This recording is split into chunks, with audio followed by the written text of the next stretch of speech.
We'd like to welcome you to the virtual kitchen table. We are Haley from Taking a Kinder Path, Ashley from Ashley as Mama and Storytime Shelves, and myself, Erin, from Everlearning. We're gathering to have conversations about family life and home education, most specifically unschooling, which is sometimes known as self-directed education, or as I often refer to it, whole life learning. We'll be sharing experiences and ideas, learning as we go. We hope you'll pull a chair up to the table and join us. Welcome back to the virtual kitchen table. Today it's Ashley and I, and we are super happy to be joined by Kelly Edwards of 90 Minute School Day. Hello, Kelly. Hello. And April Scully of Modern Homeschoolers and Heroine of Your Own Story. Hi, April. Hi. We're excited today. We're going to be talking about, I guess the name we came up with is Spot the Learning. And it feels maybe like a good time of year to get thinking about it as we're I know some places actually have maybe already gone back to school. We're recording mid-August right now. Here in Canada, that will be happening soon though, within the next 2 or 3 weeks. And I think it's just kind of a nice time to maybe remind ourselves of all the learning our kids are already doing, and just kind of like slowing down and tuning into that, because it's definitely always happening, but it's really fun sometimes just to kind of slow down and really, I guess, just observe and have a closer look sometimes at just kind of all the things that are happening in our family and our home. And I was excited to have you, Kelly and April, because both of you have been putting out some really neat just reels and snippets from your days, and it's just, I don't know, it just really reinforces all the cool things that our kids are doing. And I feel like some of them, I feel like you've both kind of got a close eye into things that maybe you could easily miss them if you're just thinking, oh, my kid's doing sidewalk chalk right now, or if we just kind of like label the activity. But I love the way you've both been pulling just kind of pulling things out and really kind of helping people have a deeper look at the learning that's happening. So and Ashley, I once again did not really formally say hello to you. Do you have anything to add before we kind of get started, or? No, I think that's okay. Okay, No, just excited. okay, good. hmm Good. So I think I put out some thoughts that we could kind of think about. And one of the things that came to mind is I just got curious about, was there a moment or a particular experience where each of us kind of noticed that really sort of natural learning happening, or maybe it hit us at a different level? And I can share for myself just to kind of get things going. I remember my oldest child. So my husband was watching NASCAR, which was a Sunday afternoon staple at our house. And my son was really into cars at the time. So he had quite a collection of cars, and a number of them had numbers on them. Like some of them were the actual little model cars. And then some were just, I don't know, other ones he'd accumulated. And he had one of those floor carpets with the shape of a track. And I noticed, excuse me, I noticed him setting up if you watch NASCAR, you know how many cars were set up. So like rows of cars and like layers of cars. And then he got into this really interactive race. I'm thinking he was probably 3.5-ish. And so he's got them all set up, and then it just becomes very dramatic. So he's got a whole kind of like storyline in place around what's happening with these cars and what they're doing. But I started to notice, he would say like, and here comes the 48 car, they're in second place, but wait, the 24 is, so he's doing all this stuff. And I started to realize like, that's really how he learned his double digits, was playing with NASCAR. So I noticed that piece, but then the second piece was noticing, so it was beyond just like those cardinal numbers of, 24, 48. He was understanding ordinal numbers, right? So like putting them in order, switching the order up, understanding that if somebody passed one car, then that car was now behind. And so at first glance, it just looks like a kid playing on the floor with cars. but watching it, I was like, wow, he has just picked up so many, I mean, what would be considered like early numeracy skills. And but beyond that too, there was this, he had the intonation of the announcer. So he's got his own, and his language was still a little bit limited at that point, right? But he's got the, kind of the dramatic voice going on, and he's telling this whole story. And I don't know if he had an outcome in mind, probably not. He was maybe going as he went, but it was even beyond the numbers. To me, that's like storytelling, and it's dramatic, right? Because he's using a different voice, and he's kind of putting himself into it. So for me, that was probably one of the first, not that I didn't know that kids learn naturally, but it was one of the first times where I looked more deeply, and it kind of hit me in a different way. So, I mean, I have lots of others, but I just want to give somebody else a chance if anything else is coming up for any of you. I loved hearing that story, Erin. I really enjoyed kind of how you laid it out. I was there on the floor with your son, and then having that moment of realization inside your own head as mom, looking and being like, oh my gosh, numeracy through NASCAR. Who knew? I love the alliteration, by the way, numeracy through NASCAR. Like, that should be a blog post for you. That's good. That's good. Thanks, Kelly. Yeah, you're welcome. And so I love hearing that. And this is what makes me really excited about conversations like this, because as homeschool moms, we all notice different things in our kids, and each of our kids is different, and each of our kids shows up with their interests and how they're picking up the skills that they need in learning based on the meaning in their play, the relationships they have. Like, he has a relationship with NASCAR. Who introduced that to him? There's a backstory, I'm sure. And then to be able to pull out the learning, and that really is a skill that I think I'm strong in. And it helps me in those moments where I'm like having the self-doubt and I'm like, oh, am I doing enough? And it helps me in my homeschooling coaching practice to like work with parents who are like, well, all they're doing is this, and all they did today was this. And I'm like, oh, wow, they did a lot. They're like, really? Tell me more. And what comes to mind, just as two quick illustrations while you were talking from my homeschool, so it's a little different, is the first thing is my middle daughter is a very relational person. She's a little extrovert like me. And when she was a baby, I have this real strong visual of, we have this enormous round dining room table. And so I had her, gosh, I think she was like 4 months old. So she was on her belly, and I had all the laundry on the table, and she was in the center of the table facing me, and I'm folding laundry. And I just remember having this moment of like togetherness with her, like full eye contact. I'm having a conversation. She's cooing at me. She's stretching for the laundry to grab it. You know how babies are. And I just remember thinking like, we're getting to know each other. Like, we're teammates here. All of my children are adopted. So I didn't have the privilege of carrying her and getting to know her in that way, prenatally, and just having that connection and that relationship. And whether she's just reaching for it for her own motives, or she was reaching for it because she saw me reaching for it, that eye connection is how learning happens, right? Like the connection with someone else that is of interest to you. So I kind of wanted to thread that into this conversation. And then from like, let's just talk about an older kid. So like my oldest, and I've shared this before, but it's one of the clearest illustrations that I have to kind of show all the learning that is happening inside of a child, that from our position as not the person learning, so the parent, it looks like she's doing nothing. And then I come to find out there's everything happening. So this was 3 or 4 years ago. She's outside. I was inside, and I had pointed out a butterfly to her in the front yard and gone inside. And the only reason I remember that is because I took a picture of this butterfly. And then she came in, I don't even know how much longer later, so excited, telling me she watched that monarch lay an egg on a leaf. And pardon me. And I was like, she did not lay an egg, me, the know-it-all, like, she did not lay an egg. We don't have milkweed in our yard. What are you talking about? And she's like, I know, but she did, I promise. I was, okay, fine. So bring the leaf in. We look at it underneath a microscope.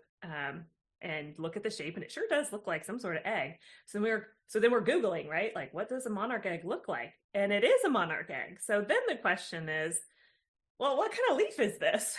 And it's this invasive vine that we're pulling out all the time. It's, it's a weed. Oh, wait, it's a member of the milkweed family. So then she asked, can I raise this caterpillar? And I was like, sure. And she had found a couple others. So we had like 4 jars set up. She's like now wanting to become, I forget what they're called, like a whatever.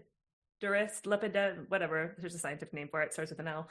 And that launched a journey into butterflies and butterfly study for her. And eventually she hatched this butterfly, and she tagged it. It was one of the last generation that its mom must have come from Canada. And that this little guy went all the way, and we learned how to sex, how to tell the gender, tagged him, and then he went to Mexico. So that just goes to show that, like, when she's outside daydreaming, doing whatever she's doing, there's so much learning happening and so many questions and so much curiosity, because she apparently like stalked this butterfly on all of its little travels through our yard, and then she saw it lay the egg. And so that, I think, is a beautiful example of natural learning. So I'll be quiet right now, let you guys share, but. No, thank you. I love that, Kelly. And I like the fact that there's like stages to it, right? She notices the egg, she comes and tells you there. It's just such a, like, it's a process, which is very cool. And I love your earlier example too, because I think we forget how much is happening for babies, for infants. And April, it actually reminds me, you had posted a reel. It was so beautiful, but it started with your kids being really little. I'm gonna have to, anyway, I'll find it and link it. It was just maybe a week or 2 ago, but yeah, I'm trying to think of what it could have been. I've been doing too many reels in the last 2 weeks. I think it had to do with intuitive parenting, or like, yes, it was the audio about how important the early years are, and that attachment relationship. Is that maybe the one you were talking about? One. Yeah, and just taking that time as parents when our kids are very young, if you're taking that time to spend with them, to just spend time, not trying to teach them specifically about something, but just spend that time, get to know them, play with them. If you make that a priority in the early years, that is something that you will just continue to do, because you're going to see the value, you're going to feel the value in that. And that is really setting them up for a success later on in the whole parent-child relationship. Yeah, that's exactly the one. I loved it. Yeah, it was really, really awesome audio. I didn't do it justice.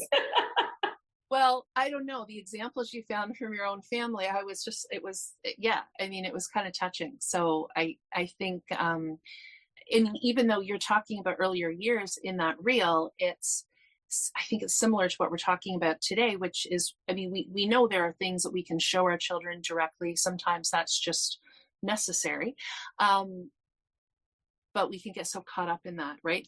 This direct, kind of like coming from us onto them, and really slowing down and kind of connecting, seeing what comes up without us always being in the teacher role is, I think, pretty fruitful, but pretty cool. It's just fun, right? Fun to watch too. Yeah. Yeah, I'm thinking, just as you said that, Erin, about the kind of our role in it with natural learning. And I have some memories of, and this might be a little bit of my teaching background coming in and having to de-school around that, and just kind of shift my ideas around what learning is supposed to look like and what learning is supposed to feel like and what my role is. But when the kids were younger, it was almost like as they started to get older, maybe even as they started to get school age, they'd come to me with the curiosity and the questions. And I think I know I overdid it at times, right? Like I would be like, oh, here's that learning opportunity. And I don't even think that, I didn't say that to myself, but I kind of reacted in that way.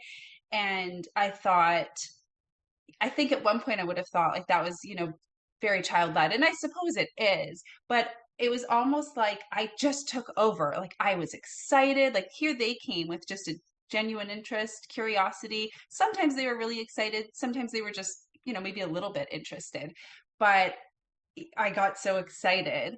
I think as many of us do, especially when they're younger and they're starting to like tell us something and we're learning about them. And we're like, oh, they're figuring this out. And it's fun and it's exciting. But I can remember there being times where I think that really turned them off.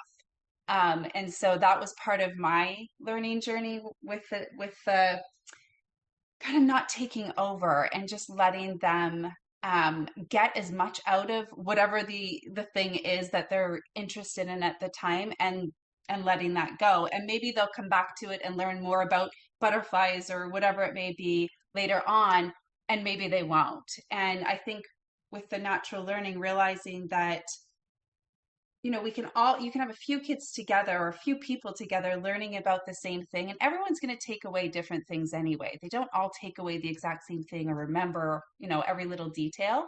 We take away what's meaningful to us. And so really just for me, it meant like just being more quiet, letting them ask their questions. But I think focusing on what you guys have already mentioned, like the relationship, right? So it's not anymore for me, it's not so much about the learning, even though I think that's really cool and I enjoy seeing that. I'm much more interested in our relationship in that moment. And I think that just took me time to get to the point where like trusting the process, right? Knowing that the learning is happening. So I'm not having to have that at the front of my mind, but just being in relation together. And sometimes I'm only a little bit involved and sometimes I'm really involved, and that's all fine. Mm-hmm. Mm-hmm. Yeah. I just love listening to all of you and how it, kind of triggers all these thoughts and all these stories and connections as we go. But I think that much like you're saying, Ashley, I feel like my experience with my son was kind of I think it started for me early on that I realized that his brain, although he is my biological child, does not work anything like mine. And I had this really funny aha moment that stands out in my mind here when we were living in Asheville, North Carolina. We're in Greenville, South Carolina now. But we were living in Asheville at the time, and we're in the bathroom, and my husband loves foam soap. I don't know how you all feel about the kind of soap that you use, but all of our bathrooms have foam soap. I had never thought about soap in my life until I was married. But maybe this is the connection between how my husband's brain works and my son's brain. So we have the foam soap in the bathroom, and my son, I don't know, he was probably a year, maybe 1 or 2 at the time. We left that house when he was 2. So he was probably a year and a half. And he just suddenly became fascinated with the foam soap bottle. And he took it off and he's pumping it and he's watching how it pumps and he's turning, and my mind was blown because I'm just looking at him going, how have I been using this soap and have never, ever, ever thought about how this bottle works? And probably if he didn't bring it up to me, I never would have thought about it at all, period. I would have just kept using the soap and not thought about, that part of it. But to me, that was this kind of moment of, okay, this child he's my child, but I think he learns in a really different way than I do. He sees the world in a completely different way than I do. And so I think I'm going to be kind of learning along with him and, really kind of my husband was good about letting him try all the things that he wanted to try. My background, I was an elementary school teacher. I was in education as well. I had not had a lot of experience with really little kids, like doing things like using big scissors and using hammers. But my son was the kind of kid is the kind of kid who just wanted to get right in and use all the things.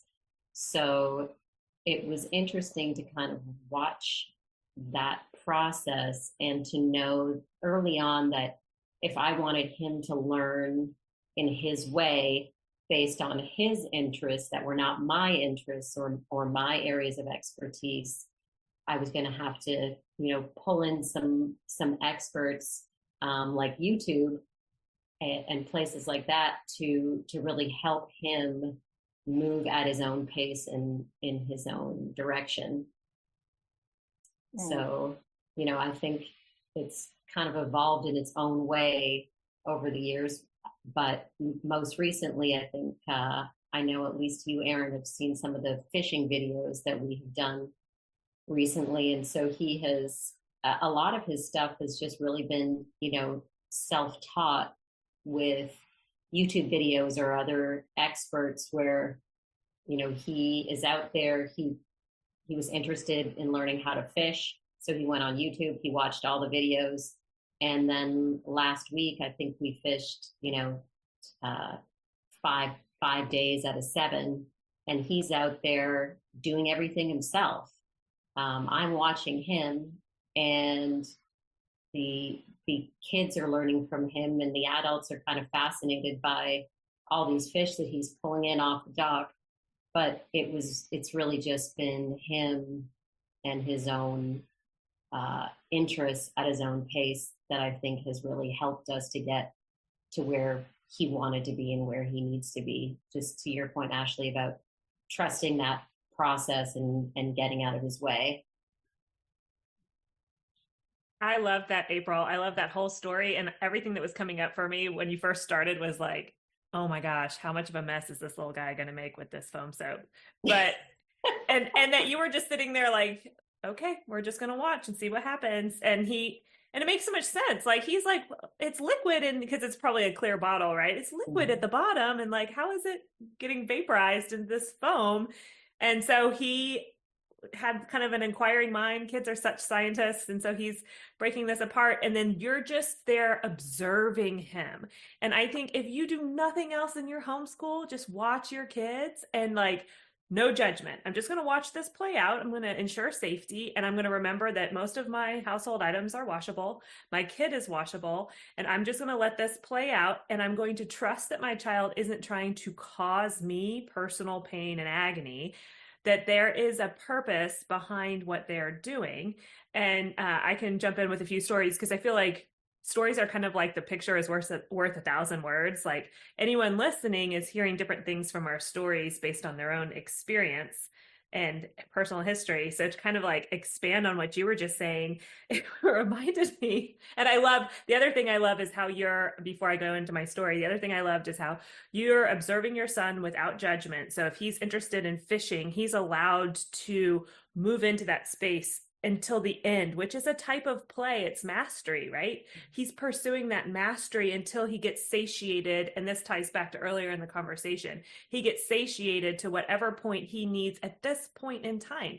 So maybe like just kind of going fishing for one time would have satiated another child, but your son is at a level of interest of fishing that like he needed the 5 days last week, and you provided and protected the space to do so. And there's so much learning going on besides just the obvious of the fishing. Like, he's getting self-confidence built up. He's getting the ability to know that he tracked from an interest all the way through to the end. And whether that's fishing and that is a lifelong interest of his, or if he just needs that confidence boost to know that mom and dad trust me, I did this big thing, I could do another big thing. And to tack that back to like the little ages, because little ages sometimes, especially if we have several people in our house that are small and we're hanging out with one of them, or we're problem solving with one of them, and we're doing the thing with one of them, there's always one that creeps off and does something, right? So I walked in. One of my daughters, I won't call her out, but one of my daughters, I walked in, and there she was with her pants down, and she has her underwear, but her little pants were down around her, and she'd gotten hold of the diaper cream. She was rubbing the Desitin all over her legs. Like, her legs were totally white, and it was kind of like little handprints everywhere. And that stuff is hard to get off anything. It's designed that way. And I walked in and had that panic of just like, not one more mess to clean up. But I paused. It was not me. I think I was so astounded. I was just quiet. And then she started talking to me and she was telling me about this experience, how it felt. And she's just this tiny little person.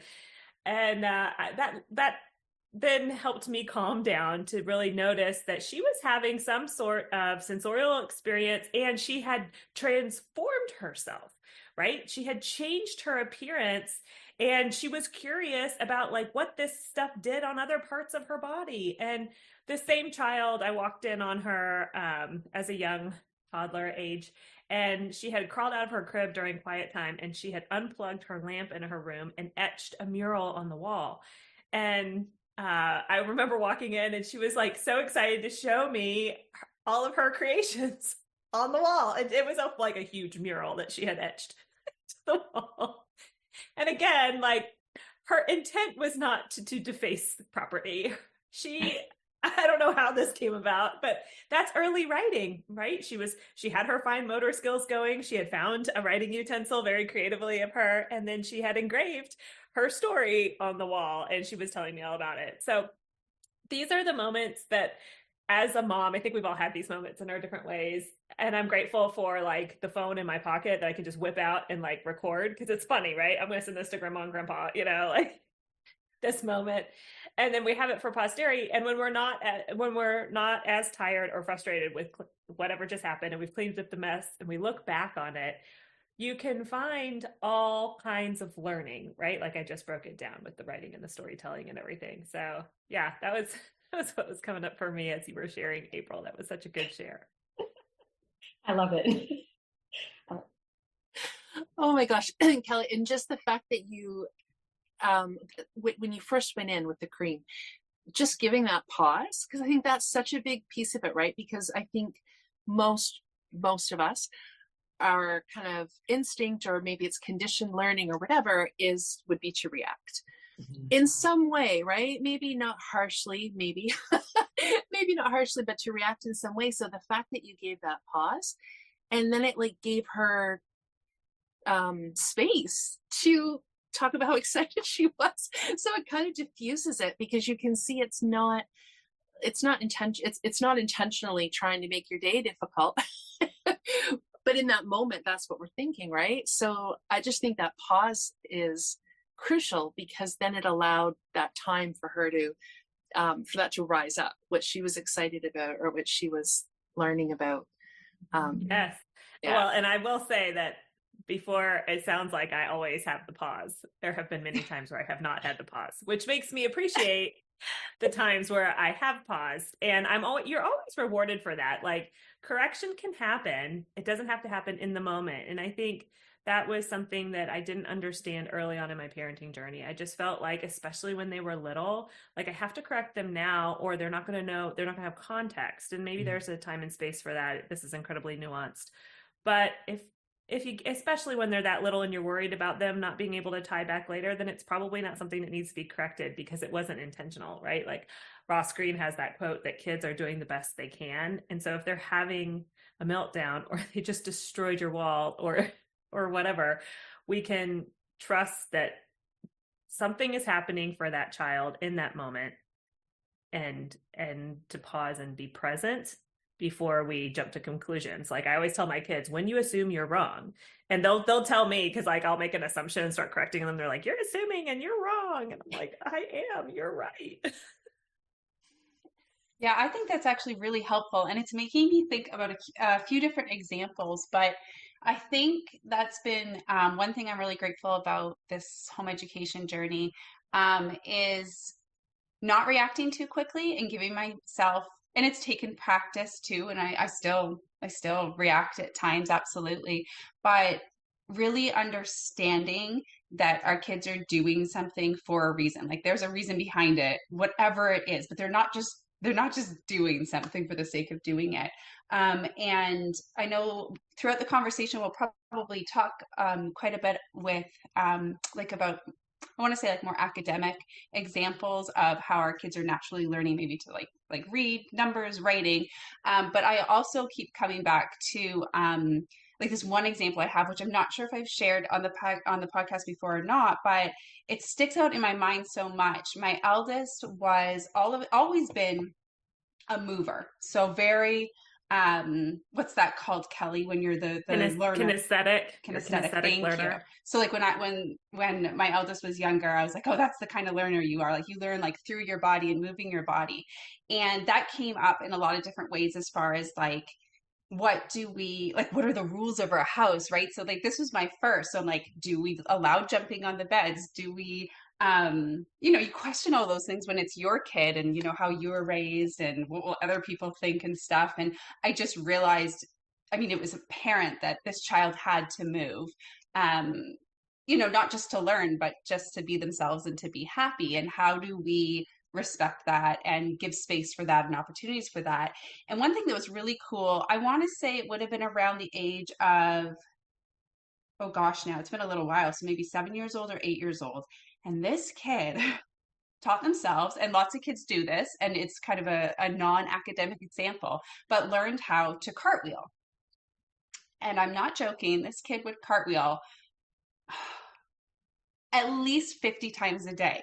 Like there was a part of this phase where the cartwheels were happening. If we had to go from point A to point B, it was cartwheels. And it meant cartwheels in the house. And I remember when that started happening, I was like, oh, because my first thought is like, you're going to get hurt. And I have a memory of doing a cartwheel in my basement as a child. And I like whacked my foot or I think it was my ankle on like a dresser or something. And it really, really hurt.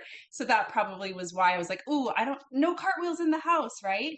But I had to pause and I had to kind of think about, are cartwheels in the house not okay? This kid clearly is learning how to perfect a cartwheel, and not for the goal of being able to do a perfect cartwheel. I don't think they saw someone else do a cartwheel and thought, I'm going to learn how to do that and master that and be the best at cartwheels. But I'm not kidding. And it was there's probably lots of examples like this one, but I think because it was a cartwheel, so you couldn't miss when the cartwheels were happening. I was like, this is something that needs to be done. And I'm sure there was like a sensory reason behind it as well. But I just like to think about just being open-minded, I guess, as homeschool parent or any parent, about why our kids are spending so much time, like what something's going on, like, and we don't need to always figure out exactly what it is, but just trusting that something's going on in their brain. And this is the moment for them to be spending time on that. And and I just like to give that one because it's a non, I don't know what else to call it, but kind of like a non-academic example, because I know that's probably parents are like, oh great, your kid can cartwheel. Unless they're in gymnastics and you're really hoping they become a great gymnast, you're like, oh great, cartwheel. But there's definitely obviously still value in it. And I think sometimes it's a little bit easier in our society or culture to see the value in like learning how to read or something like that. So yeah. I just have to jump in fast, Ashley, with when you're talking about, this is maybe slightly off topic, but maybe it isn't, I don't know. When you're talking about the cartwheel and you said you have a memory of getting hurt or hitting something in your basement. And so, slightly funny story, not that many years ago, I think I might have actually been 40. So I like to do dive rolls. So we were at my parents' place in an upstairs bedroom, and the kids and I must not have been, I think they would have been a little bit younger. I was probably late 30s. Anyway, and we're just playing up there. So I'm showing them how I used to put these two beds together and do these dive rolls. And so I was way more into it than they were. So anyway, I did like a running one. I did a dive roll. It was like a kind of an airborne thing, and my heel went into the plaster of the wall. Oh my gosh. Oh, this is the biggest joke. So my kids found it funny. My husband still, he can't even, he just howls with laughter because all he remembers is he said, here you are at 40. He goes, all I can remember is you going down and telling your father, hey, Dad, I have something to tell you. I was just doing a dive roll and now there's a hole in your wall. Sorry. So I just want to say, like, we don't always know why we're doing things. It's just, Like, oh my It's God. true. And when you're a parent, because I have not been one to be good at embracing the mess in the house. And I've thought about this because I don't feel proud about it, but it's, just kind of reality with the messes. And I had to really work on it at times, just be like, breathe, it's fine. And it's not that I knew things could get cleaned up. I wasn't worried about that really, but it was more so, I think, and I only have two. So, but I just found, especially when they were younger, there was a lot going on. There's a lot to do. Like we can all relate to that, right? Like you already have all these tasks. You're taking care of these kids and it's a lot of work. You've got laundry, all the things. The to-do list is already so long. And then you see your kids going from like some days, right? Like one mess to the next mess. And I'm just like, I see my to-do list just growing.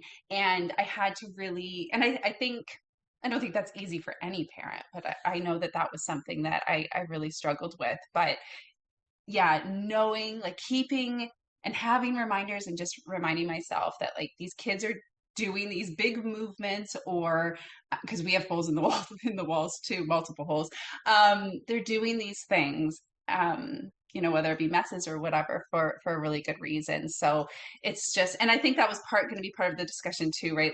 Like holding that space, providing that space. And sometimes it means dedicating a room for like the messy space, or maybe it is in your house making an agreement or whatever, no cartwheels or, or running dive rolls in the house, but here's a space where I'll make sure that you get to regularly or something. So it is like very not individual, but every family has to do what is going to make sense for them. But for me, it was just about kind of keeping an open mind, thinking, okay, what is actually going to work for all of us, not just for the kids, but for all of us. What can I be comfortable with too?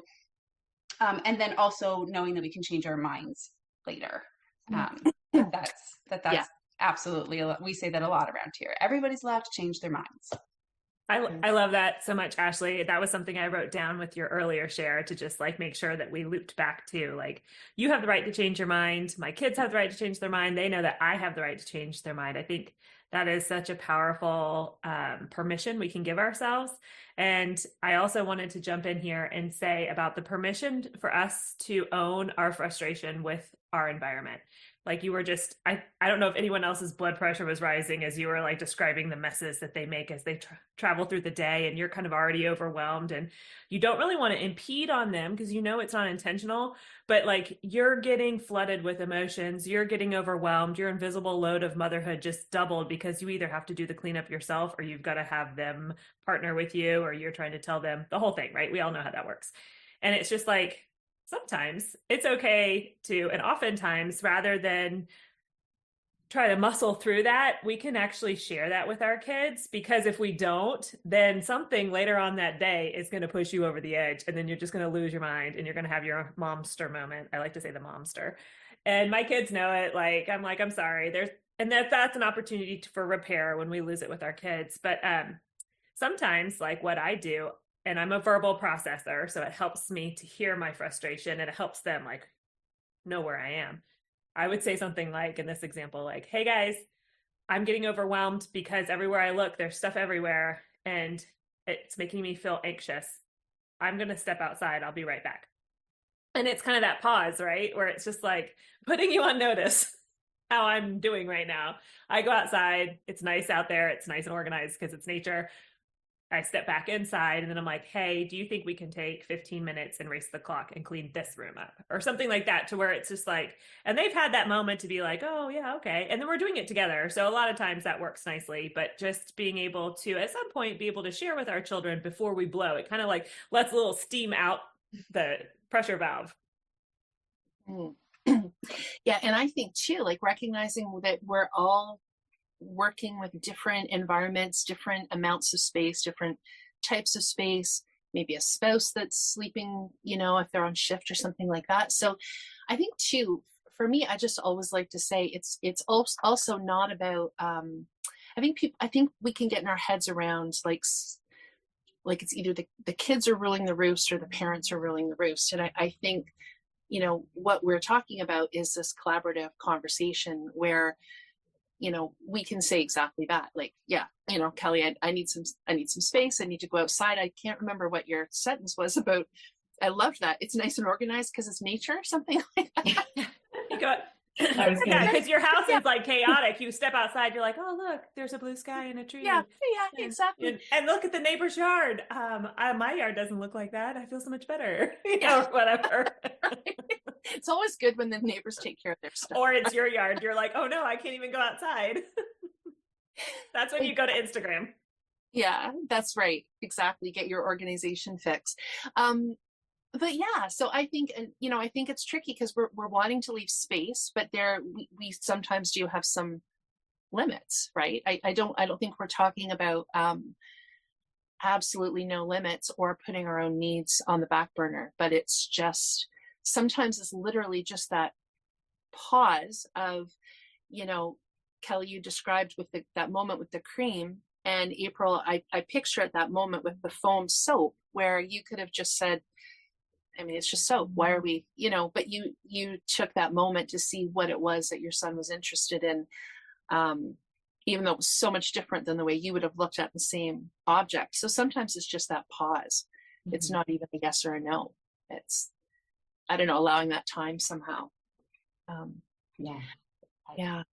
If I can I just wanted to circle back to the cartwheel story, Ashley, since it was so visual. I appreciated that story because it was fun, but I also appreciated the point that you raised about valuing the non-academic learning. I think for me, that has been a huge one. And maybe this is an unpopular opinion, but at some point early in my homeschooling parenting journey, I started thinking about all the things that, I wanted our kids to learn and what was really important and what really mattered. And, I used to teach 4th and 5th grade. So I kind of compared what my kids were doing to what I used to teach in the classroom. And I really started to realize that there's really nothing that happens in all of those early years academically that we couldn't probably learn in 6 weeks, in 8th or 9th grade, when we're a little more mature, we're more interested, we're more ready. A child who doesn't learn how to add, double digits when they're 6 or 7, how long would it take for them to figure that out in 8th grade? But it's sort of those ideas. And it made me realize that as a homeschooling parent, my emphasis has really been on the idea that if it's important to my kids, then I want to let them do it. And I think it was the Simplicity Parenting book, maybe. Have y'all read that one? I think it's Tim Payne, maybe. But there was something in there about competence leading to confidence. And that really stuck with me. And I felt like, wow, you can see it. It's so easy to see that when we let them lead, like you said earlier, Ashley, said, we don't know where they're going. We don't know why they're interested in this. And Kelly, you mentioned the same thing. It's like, I don't really know what's going on right now, but I'm going to sit back and I'm just going to watch this happen, or I'm going to ask them some questions and see how this evolved. But it's like, you give them the time and space to do the thing that's really meaningful to them and to get really good at that. And that is going to give them the confidence that they need to tackle all those other challenges later, especially some of the big academic ones that maybe they're not so motivated to jump into. They're going to have the confidence to feel like they can really do anything if you give them the time and space to get really good at the stuff that they love early on. So a couple of, just examples of that, whether it's, riding a bike or blowing bubbles or drawing, singing, telling jokes. It's like, we had probably at least a year, 2 years. It's actually sort of still happening in my world. My son is obsessed with trick shots. I don't know if y'all are familiar with this. It started with, like Dude Perfect, I think when he was 4. But it's, the bottle flips and the trick shots. And But it is just amazing to me. There is nothing that brings that child joy like landing a bottle flip. And he will do it, you know, kind of like the cartwheels. I've got this sound in the house of this bang, bang, bang. I'm like, oh, there he is with the water bottle again. And it's like, but they figure it out, right? He's got the empty water bottle and he fills it, you know, 1/3 full. And it's all these details that go into it.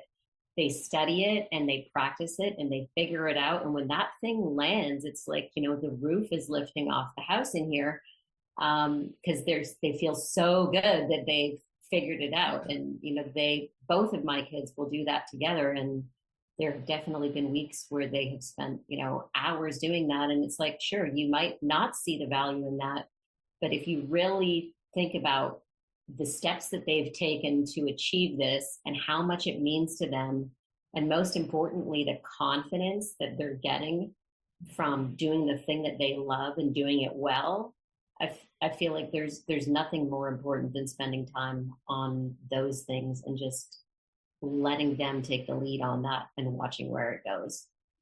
Mm-hmm. I love that so much, April, that entire story and all of the knowledge and wisdom and life learning and experience that comes behind that, right? Like, and that was such a great story to illustrate what is most important is confidence and your child's understanding of themselves and being able to explore that and be a confident learner and someone who can pursue hard things. It reminds me, I used this study in some of my coaching, and I had it already up. But it was research done like over 100 years ago by Harvard, Carnegie, and Stanford. And it concluded that 85% of job success comes from having well-developed soft and people skills. And only 15% of success comes from academics. And I think that that's kind of like a great tie-in to everything that you were just saying. If we know who we are, we've had the space to develop our confidence. We've had the support and trust and relationship with our parents and our family dynamic. Yeah, that 9 weeks, you can learn grammar. You know, Liana Francisco talks a lot about how she didn't do any kind of academic math until she was ready to go to college. And so she did all the preliminaries, like, I don't remember exactly, but in a very short period of time, she caught herself up and was able to go to college. She has a master's now. And so that kind of is another story to tag in here about the importance of allowing our children. And then just for those who might be listening and might be I don't want to say spectacle. What am I trying to say? Skeptical. Thank you. I was like, what's that word? Everything I was hearing about your son, and I know you know this, but you know, I just, as you were telling this story about like his interest was spawned at a young age by Dude Perfect and doing these trick shots. And so he got curious and he wanted to understand, and I don't know if this is the same child that was with the foam soap, but wanted to understand the inner workings of this. So just that mind of wanting to do it for himself, and he sounds like this child with the trick shot sounds like a hands-on learner, and that you allowed him this space, and then all the physics that go into just throwing that bottle and how much he was learning and building a library of physics that later on, if he gets into something or needs to take a physics class, oh, I know all about this because I spent so much of my childhood managing trick shots. And then you think about the process that he had to go through from one step to the next step to the next step, the volume that he was probably learning, how much water needed to be in that bottle, measuring whether he was using it very scientifically or not, estimating, and then recording his results, observing his results, whether he wrote it down or not. All of that is science and engineering and math. And then he probably was telling or had a sibling and there was a conversation. That's communication. All writing and reading is communication when we're not there. So he could tell you the story later. He could write it down. Maybe it was videoed. All of that is language arts. And so in this one interest of him that had deep meaning, he was using all his subjects. Mm-hmm. And then thank you, Kelly, for articulating that so beautifully. I feel like those are the things that are going on in my head that sometimes just don't come out of my mouth in the way that you're able to do that. I'm very impressed and grateful, and wanted to share as well, just in that same train, that he was then able to make videos of himself doing the trick shots that just added this whole other creative element, presentation, teaching piece to it. And it just blows my mind how all of that just evolves completely naturally. And you almost, just like you were saying, Erin, if you didn't think about it, you would miss it. You would think that, oh no, this is just a kid playing with a bottle, like doing dude perfect stuff. And there is so much rich learning that is happening there. And also I feel like these are all things that these children are going to remember, right? Ashley, the cartwheels, like nobody is going to forget those cartwheels. And these bottle flips, and probably, I don't know how old your daughter was, Kelly, with the cream, but it's like, these become part of their core memories, right? And it's like these learning experiences that will stay with them. And they probably don't realize exactly what they're learning. But like you said, Kelly, about the physics class, it's like, I can't tell you everything that he's learning while he's doing this, but his brain is going to remember that. And his brain is going to be able to retain that and apply it to all the connected experiences going forward. And to me, that's just what this is about, right? It's like you introduce them to as many of these rich learning experiences as you can when they're young, and they've got these little, starting points in their brain that they will then attach all this further learning to. And it's amazing to me how our brains work.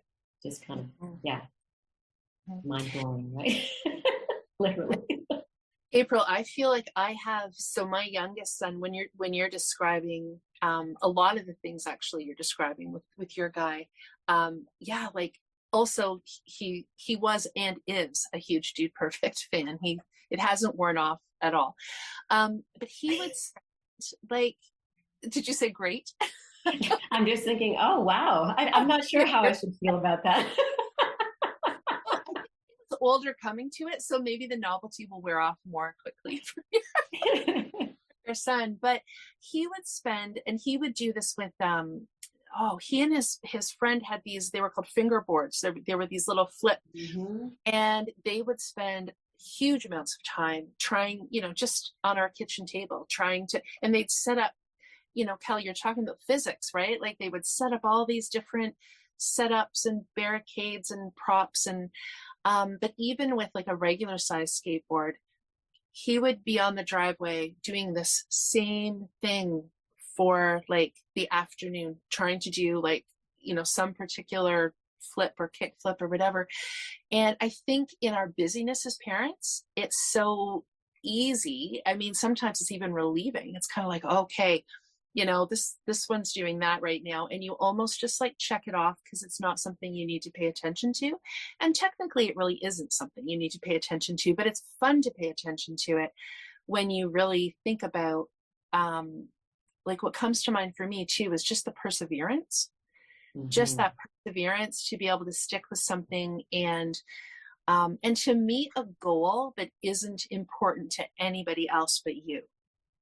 Right? I mean, of course, we are excited when our kids get to the point where they've, figured out how to do something they've been working at. But there's no extrinsic pressure to learn to do a kickflip with like I shouldn't say that. There probably is some peer, right? Like, there's probably some peer accolades or whatever that you get. But I think even when he was younger, before he met other people that skateboarded, it was like that. He just liked, kind of like you're saying, these different tricks.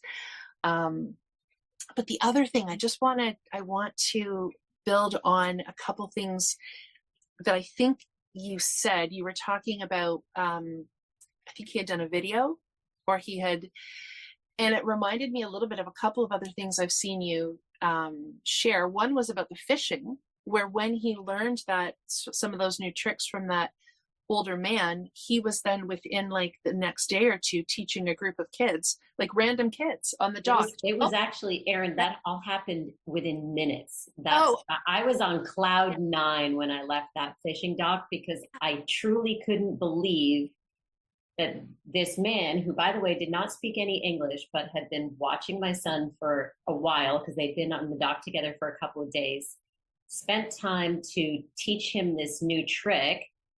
And then these kids at a distance were watching. So my son pulled up a fish and all these kids started cheering.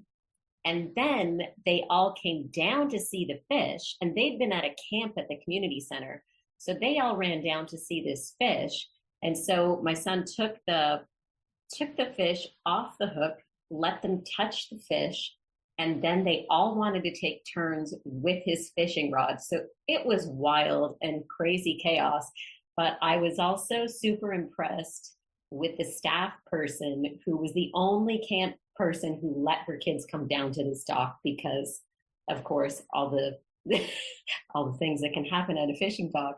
But these kids, it was so amazing to watch them all then like lined up, taking turns just to get in there with the fishing rod, and to see my son like letting them hold the fishing rod and doing it, but also like giving them the tips and helping them out. And it was just like, wow, like this is natural learning. Like I have never seen it before, learning and teaching. And I was learning so much just from watching them. Well, but that's what I'm thinking too. Like, so his learning, because this is similar to the son I'm talking about. Mm-hmm. There's the learning which is for themselves, but then I don't think all people are like this, but then he wants to share that information. And it's like, not in like an authoritative way or an expert way, just like, look at this. Are you interested in doing this? Maybe I can help you. Maybe I can show you, like in a very supportive way. And I don't know about you. I think for me, I am a little bit more of a big picture thinker. And so when he will come to me with details, that's been a practice that I've had to really work at, because it's hard for me to listen to all the steps that are going into something. It's really tedious for me. And so like for me I think that there's definitely been some work there. Thank you for saying that. Yeah. But it's fascinating, right? That's a piece of the learning though, is the retelling. For my daughter, I could try to pry it out of her. She's learned it, she's doing it, but they are so different. And then it shows us different things about our own learning tendencies, I think, right, and our capacity for patience and absolutely. And that's ELA right there, right? And I'm totally right there with you, Erin, on like all the details. You're like, oh wow, I got lost. I don't even know what's going on, and I only tuned out for like 5 seconds because it was painful, and I'm back and I'm still lost. And you know, when we think about, I don't know if everyone here, I think everyone here was traditionally schooled themselves. You had to write the paper, right? Oh my gosh, I had to write the paper. And then it's going to get red marked. And then I got to like rewrite it. I got to remember the rules. And my parents have to help me. And then I'm going to get a lecture from the parents who are like good natured and trying to help. But it's just, oh my gosh, just stop. I want to go play. Instead, so that's one way you can work on your writing skills. Instead, this is like, hey mom, blah, blah, blah, blah, blah, blah. And then we're just holding that space, right? As the mom. And it's painful. But, you know, while we hold that space, we are allowing this child to verbally process, and they're getting it out there, and they are self-editing and learning that how to self-edit. And then we can help. Like, it might be like, sometimes I'm like, okay, so I'm hearing you, I'm going to restate what I'm hearing, and then we're going to speed this up because you're getting lost in the weeds. Right. And you know, I might really not be able to listen to much more. Or sometimes I can hold all the space, and it's different for everybody. But that is the editing process, that you don't have to be writing it down. You're editing, and because all writing is communication. And so hearing that, I love that. And then I love how the retelling reinforces what happened, right? And it's a different way of when it comes out of your body and it goes somewhere else, and then you've reassimilated it. And then I love like the mixed stage learning that was happening on the dock, April, where like this older man had been sitting there and he's like, I'm gonna rock his world. Let me show you this trick. And it worked. Your son is just like having this moment. And then he hears these other kids sharing in his moment, right? Like how affirming is that. And then those kids had a camp counselor that was like giving them permission and was okay and recognized the magical moment that had just kind of like been strewn for her or him. Lets the kids go down to the dock. And then there was this community moment of collaboration as they all shared in his experience. And of course he was sharing, and this is what's so beautiful about natural learning, because if we could use, I get this question all the time. I don't know if you guys do, but like, how does this look for like, if I have 7 kids or if I have 4 kids, and how do I do this? How do I do this 90 minutes full day? How do I do this natural learning? And it's like this, because it's all about relationship, and everyone was celebrating your son's achievement on the dock, and then they were curious just like he was, and then he's sharing, he's reinforcing the trick that he learned. All these kids are learning it, and it's that mixed age play that really comes into community and collaboration. And that's how natural learning works, where the school system puts us in an achievement ladder where you need to get the A or you're not good enough. And that's where a lot of this bullying comes into, because if we can collaborate and share and celebrate one another, the rising tide lifts all boats, right? In natural learning. And then when we have to like one up someone to be on the team or to get the grade or to be on the honor roll, like that's divisive. Sorry, I got kind of radical there. I'm done. Yeah, no, that with you. Because Kelly, you made a good point about the fact that the man then is like he's doing the teaching and then he's witnessing the passing on. Was he still on the dock when your son? Oh yeah. It was funny to watch him sort of step to the side a little bit and watch, but the smile on his face, just the whole thing was so like, it was like magical. It was like unschooling magic. That's very cool. I want to say that I do think I used to be a summer camp counselor, and I enjoyed it so much that I was like, I want to be the summer camp supervisor and do this every single summer. And I didn't realize it at the time. I thought, oh, this is a great space to practice being with kids to be a teacher, right? But looking back, I just think, because I don't think too many parents sign their kids up for summer camp and really think that they're going, not that they think that they're not going to learn anything while they're there, but I don't know that I certainly didn't realize everything that was happening. And I think in summer camps, because like one big reason is it is often mixed age, depending on the camp and stuff. Some are probably more mixed age than others. But even like a lot of times the camp counselors are like, I was in my early 20s, I guess, when I did it. And I think we even had some like teen volunteers. There's a lot of mixed age going on there. And it does create such a great environment, but a great learning environment for all the like social emotional stuff and everything we were just talking about. But I think about that quite a bit, because there's probably a lot more value in summer camps than a lot of parents realize, and a lot of magic moments like that maybe go unnoticed, and not celebrated as much.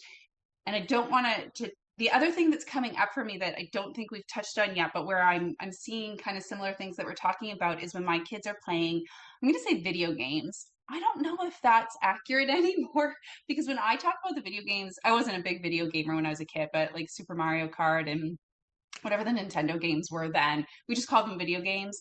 Now it's very different, right? Like when they're playing Roblox and Fortnite, I still just call them video games. Maybe that's right. Maybe it's just online gaming now. I'm not sure. But that's what I'm talking about, because I see a lot of, with my kids anyway, mostly my oldest. My youngest isn't playing online with friends too much yet anyway, but my oldest has been for a while now, and it's mixed age. And that just kind of happened naturally. It's just kind of based on who was interested in the same games. And just going back to a little bit what you were saying, I think, Erin, what I was seeing, or what I do see, and I have to pay attention, because as they get older, they kind of, I guess, just need me a little bit less, and they've got their online friends now to play with too. So I have to be intentional about spending time, like just paying attention to what online gaming is offering, I guess, and what that experience is like. But as far as like the personal goal setting, the perseverance, I know you had mentioned that, Erin, when we see that in our kids trying to master something or reach different goals, there's so much of that. I mean, it probably depends on what game you're playing, I guess, too. But trying out their own ideas and testing them out, like really being brave and experimenting different things. And sometimes doing that alone without friends, but also sometimes doing that when there's friends watching too, and could potentially watch you, fail or whatnot when you test something out. And there's a whole bunch of things here, but the other thing I just quickly thought of too was the leadership skills that I'm seeing, and how they take turns leading different missions or whatever it is that they do. I won't pretend to totally understand anymore because I'm kind of getting a little bit left behind. But there's just so much natural learning that happens when that gaming is taking place. And I think that's another thing that it could be pretty easy to miss, especially if they're not doing it, right in front of you. And you just think like, oh, they're just playing video games or they're playing online with their friends. And when I pay attention, even for a short amount of time, I just can start to really see, and like I haven't even mentioned all of it, right? Like my eldest really, I don't know, playing video games like Minecraft, chatting in Roblox, like the reading skills that developed during that was amazing. Also, like my eldest is really good with numbers and like really likes numbers and pattern recognition and stuff. So they'll come and talk to me about what they're doing. And so going back to being a little bit like, okay, pay attention, try to understand what's happening. And I do try to still play a little bit of the game so that I can understand. But I mean, we're just not, you don't have time to try out all the things that they do all the time. So I get a little bit lost, but like it's like a whole world that they learn about, right? And there's money involved lots of times, or some type of like numbers and like the goals that are happening, and all the planning that's involved with these games. Just there's so much there. And yeah, I just wanted to mention that because I know not everybody's kids are into video games or online gaming, but that I think is a pretty big popular one, and it's helpful to know that there's a lot going on there. I am so glad you brought that up, Ashley, because when you were talking earlier about the links to things that we think about as academic, and like I can think about conversations I've had where I had no, for the reason you said, I was kind of like compartmentalizing it, like, oh, they're gaming right now, like as a separate thing from the learning that they would be doing, like more, I guess, as relaxation, which we know learning happens through everything, but still, our brains are sometimes thinking otherwise. And just hearing my son talk about like statistics, and so it was, I think this particular conversation was in relation to like NBA basketball, and just the way that he was rhyming things off and comparing them to other things, and I was like, oh wow. I can remember another game that they were playing, and just like the geography and the history, I was mind blown. And I think then too, so you have those kind of like traditional academic subjects that you can divide things into, but then there are these pieces around, and I mean, Kelly had mentioned like soft skills. So online etiquette is huge, right? But then it's not even just online etiquette, it's going to be specific to the particular game, to the particular team. So I think there are some big picture online etiquette skills, but then you're also having to finesse them a little bit and kind of find your way into a new group of people or a new team, or maybe the particular rules or conventions of a game. I think like those are so hard to measure, right? But I don't know. I think they're very valuable. But yeah, and it's also like the risk, right? Like as we're talking that's one thing to add to this conversation about screens and I'm with you, Ashley, video games, online gaming, whatever the terminology is, we know what we're talking about. But and I don't know how it is where you guys live. We live in a town and we have a local community, and my younger kids still play outside with other kids in the neighborhood, but there are more and more kids just not outside, especially as they start to get older. And so when I think about like what I was up to as a teenager, what I was up to as a young preteen, there was just more opportunity for unstructured play with kids around my age in the preteen and teen years than there is now. And so the risky play that you would like, I remember one of our friends, we were like 15, and somebody was driving when most of us weren't able to drive yet. And we decided to walk through a drive-through.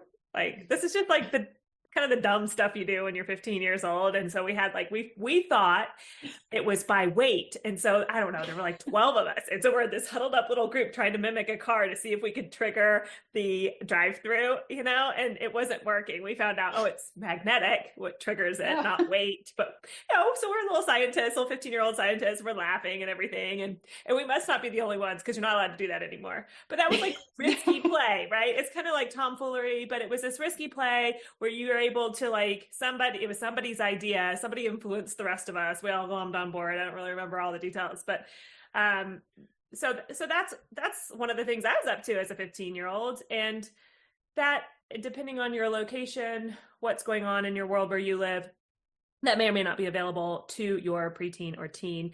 And the online gaming space is a chance and ability to exercise those muscles, because it's a developmental plane where they're looking for where they belong in the world, and they're looking for meaning and challenges and worth, right? And where do they fit? And so this virtual space for them opens up a lot of opportunity for that risky play. So I wanted to kind of bring that into this conversation too. Mm-hmm. Mm-hmm. Absolutely. Yeah. Something that I had kind of thought about talking about, I think we've covered it to a degree, but I'd still be interested maybe in just seeing if there's anything anybody wants to add to it, because I think that it's helpful to think about. I think that the question I had in mind is like, were we surprised to notice natural play coming up, or sort of what, you know, maybe what was our prior, how did we imagine learning prior? And I think it might still be useful, because I think that this gets into a lot of probably the deschooling things that we, you know, talk about in on social media and in online spaces. And I know Ashley and April, you both came from a teaching background, and I'm kind of interested I'm interested in how many prior teachers end up homeschooling and then often also move into more of a self-directed or an unschooling way of doing things. Does that feel like it was a big shift for either of you? Sorry, I'm kind of putting you on the spot. The question just came to me as we were talking. Well, I think it is a big shift. I think I'm answering my own question. But I guess, what do you remember about that shift? Or do you remember moments where things kind of started to come together in a different way for you? Mm-hmm. Yeah, I can, yeah, it is. And it is kind of hard to remember. I think I had some specific moments. I know I've shared a little bit here, but it might be helpful to just, or for people who haven't listened before, talk a bit about when we like officially started homeschooling, I guess. And it was during the pandemic, right? So I've talked about how that's when my eldest was in grade 1, so was 6 years old at the time, and that helped a lot. I think my experience and my worries specifically would have been a lot different if we had been at an older age, but because he was 6, I remember thinking like, and numbers have always been a strength. I was like, okay, we're just going to focus mostly like on reading. And at this point, I was like, who knows how long this pandemic will last for? They'll be back in school soon. And it was so quick because of the way they are that I was like, okay, this kid does not like being directly taught. And I had a lot of experience teaching kids to read in a very hands-on, fun, engaging way. Like that was, you know, how I set all of this up, and short. Like I was like, we're not spending a couple hours at the table every day. No 6-year-old wants to do that, especially this one. They're moving all the time. But it very much so was because of his personality, that it really not forced me, but I just, I was like, yeah, I have to put our relationship first. I had already been, doing things that way since he was born, but that just really, like, if he had been more like my second, who's a little bit more obedient, what a word to use, but just one of those kids who's, I mean, less Go and with the less so, flow. thankfully. Yeah. Yes, go with the flow. Then, I mean, that would have been okay too, but I think it was really helpful that my eldest was strong in, this is not going to work for me, and therefore I had to find a different way. And maybe it was also because the pandemic allowed everything to slow down, that I didn't feel panicked. I didn't feel rushed. I didn't feel like, I wasn't in my mind thinking, oh my gosh, he's going to fall behind. He's going to fall so behind, because all the other kids were not at school too. And I definitely wasn't convinced that this was going great for all the other parents or all the other families, right? Trying to learn at home. So I think it's a bit of a unique experience coming from teaching to homeschooling, because it was during the pandemic. If it had been that I had been brave enough to take that leap outside of the pandemic, that could have been a pretty different experience. And then, because it's my personality to like seek out help, seek out information, I started coming across like Robin's Honey, I'm Homeschooling the Kids podcast was one of the first ones, thankfully, that I found and was listening to. But the different books and all the things that we listen to and we read to when we first get into homeschooling, that allowed me then to really start to see learning in a different way, and learn about this thing called natural learning, and really how kids do that through play and what that looks like. And then, because my two were 6 and I guess 3 turning 4, they were just playing so much all the time anyway, that I just had to be with them, which I was all the time, especially then. I started to be able to see it. So pandemic was an awful thing, but that was something, like, the pandemic did allow us as a family the space to, and me personally, to really just take that teacher hat off, and the time to see things differently.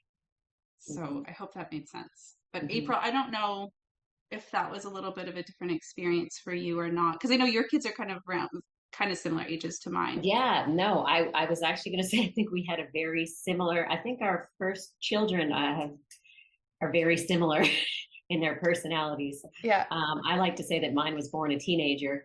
He and I we just butt heads constantly. And when we started thinking about homeschooling, I knew nothing about homeschooling, like absolutely nothing about homeschooling. I didn't know about the homeschooling styles.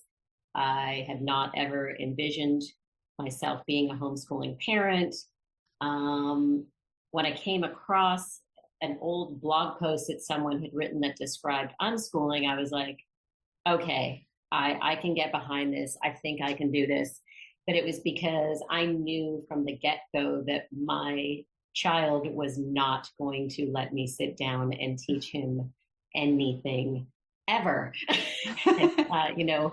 Now he will be 10 in January, and we're still on that page. But what was most fascinating to me about all of this was that, I think, like most of us, just this assumption that, like, if a child is going to learn how to read, you have to teach them.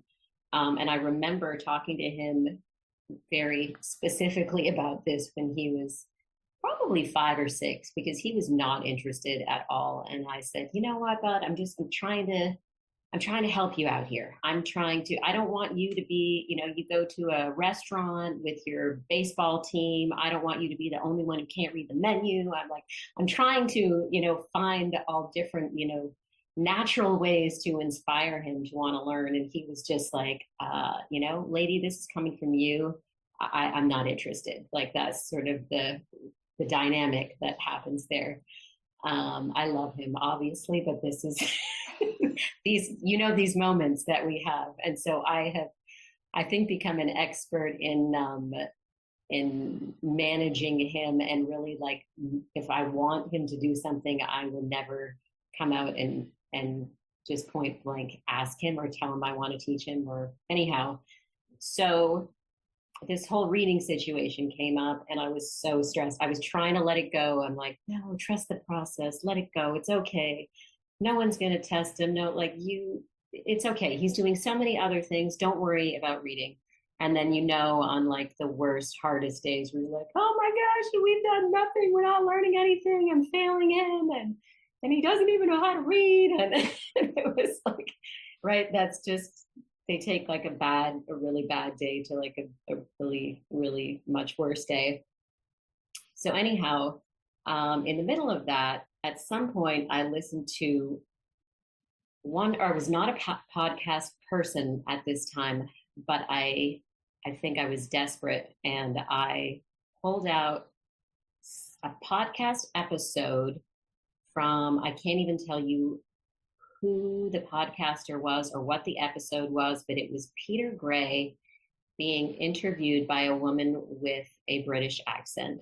And I remember the interview, and what was the standout moment to me, the words were that came out of his mouth, and he sounded very convincing. If a child grows up in a literate household, they will learn to read. And I just, even now, I'm repeating this to you, and I feel it, the weight of that in my gut, because it was one of those things where I was like, I want to believe this so badly. And I kind of felt desperate, to be honest. I was like, I knew, to your point, Ashley, I was going to ruin my relationship with my son if I tried to push reading. And at the same time, I can like feel this in my throat as I'm explaining it. At the same time, I knew that obviously he needed to know how to read. Like that was not something that was optional. So I sat with that. And I would like to also add, I think that if you know that your child does not have a learning disability or a learning challenge, or I think that caveat needs to be put in there, because I don't know that this would have played out the same way. So this was when he was 5 or 6, that I listened to that, and I thought, you know what? I am going to try to let this go. He loves to be read to, still loves to be read to. And so we kept that up. We kept reading to him and just let him do all the other things that he loved to do. And then, fast forward probably 2 years. Okay. So this is 2 years of me trying not to think about reading and how much it was sort of weighing on me that I had not done this as a former teacher with my child. And so I will remember this moment forever. We were heading to bed one night and we were going to read the story. And I said, I think it's time for us to probably think about teaching you how to read again. Could we start with this? I picked up one of the reader books. I had never heard my child read aloud in his entire life. And he was, 7, maybe 7.5, going on 8, something like that. And so I said, why don't we just start with this book? And I was really preparing myself for having to start at the very beginning. And he picked up the book and he read the whole book out loud. And I just, fell on the floor. And it's one of those things where, part of me didn't want to make a big deal about it. And the other part was like, oh, I think I just said, oh, you know how to read. Okay, this massive sense of relief, because now I didn't have to start from scratch. I didn't have to worry about what I was going to do to that relationship. I didn't have to worry probably about the judgment that I know was going to be sitting on me if somebody asked him to read something he couldn't read. It was all those things, right, in this moment. And then, you go straight from relief to so how the heck did he do that? How did this happen? And I remember trying not to jump on him in that moment and be like, okay, wait, but how did you? I was sort of okay, I'm your mom and I've been here with you every day, watching you do all the things. And I, am trained as a teacher. I should probably know how you learned how to read, but how did you learn how to read? So he could not, I've asked him on several occasions. I've even asked him again recently how he thought, and he's just not that kind of kid that's going to be like giving me the answers. But if I had to explain it now, I think it was a combination of board games, YouTube videos, probably just like text messaging. Like he didn't really even do a lot of texting, but like sometimes he would be FaceTiming with his older cousins and they would start like a little chat with him. But I really believe that it was his fascination and passion for baseball that took him right to where he needed to go, because it was all about the baseball cards. He's got those cards out. He's learning everything about the players and the teams and where they're from and the stats and everything else. So I knew that the math was coming in there, that real world context for math. But then I also believe a ton of his literacy development came through because of baseball and his passion for all of those things. And then it took me probably about another year to realize, oh, wow, he's, learned everything about American history, geography, and pop culture also through baseball, but also like completely self-directed. So it's that to me, like when that moment happened for me, like 2 years of kind of letting it sit and then coming back and seeing that happen, it was like everything that I believed about learning just like went straight upside down. It was like in my gut, I felt a lot of these things, but to see that in such a concrete way just changed the game entirely. And just like my trust in the process, that was all I needed to know that we're on the right track, that this unschooling, self-directed, natural, values-driven, interest-led, however we want to call it, it works. It works. And I just want to say, because I think that's it. I'm sure everyone has their different experience for those who've gone from teaching to this, but once you see it, right, and then can imagine what our kids' days would be like in the school system. Oh yeah. You're just like, yeah, we have to do this.